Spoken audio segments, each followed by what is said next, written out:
Hello, and thank you for joining us for another episode of City Council Roundup. I'm your host, Josh Lee. And I'm Kathleen Pade.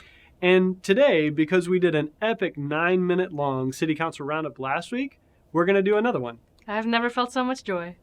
Today, we're going to do a quick recap of the meeting from Monday, March 2nd, 2020. Today, we're going to talk about the utility billing catch-up plan, an advanced funding agreement for Smith Ranch Road Widening, and some zone adjustment changes. First, the utility billing catch-up plan. We covered this in detail in the last City Council Roundup, so check out that video for more details. But in this meeting, Council gave staff direction to move forward with the 3230 plan. Council voted and approved on an ordinance update to increase billing tiers to accommodate the slightly longer reading cycle that will come along with this plan. That ordinance will come up again for a second reading in a special meeting on March 16th. Second, the Smith Ranch Road Widening. This project expands and improves the 2-lane asphalt roadway to a 4-lane concrete curb and gutter roadway and will feature raised medians, storm sewers, sidewalks, landscaping, and fiber. Expansion of Smith Ranch Road will improve the north-south access outside of the 288 corridor and will be an integral component for access to the coming 288 toll lanes. In 2013, Smith Ranch Road was selected by the Houston-Galveston Area Council to receive funding from federal and state transportation funds through the Transportation Improvement Program, or TIP. Acronyms. With 80% allocated from those funds and 20% from the city.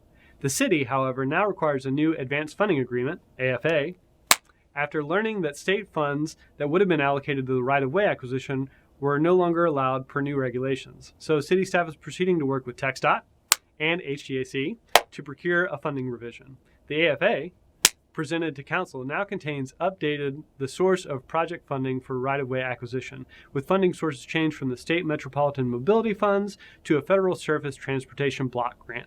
Third, zone changes. Josh, I don't know anything about zone changes.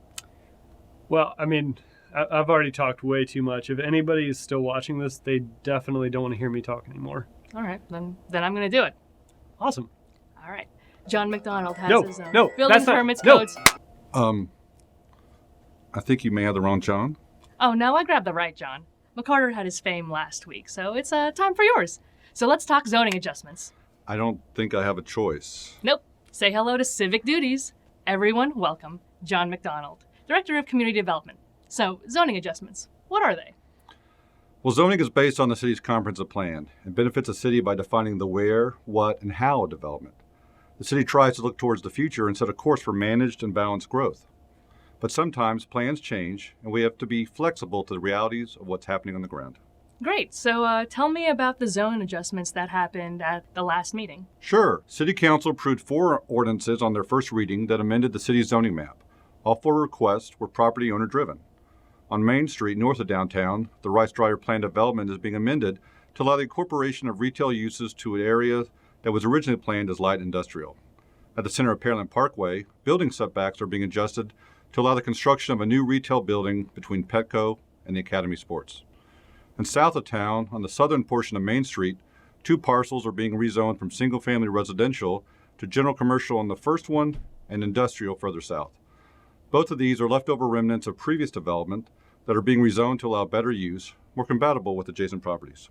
Wow, that was comprehensive. I guess you could say I've developed my understanding. Or maybe that I'm in the zone. No, you don't.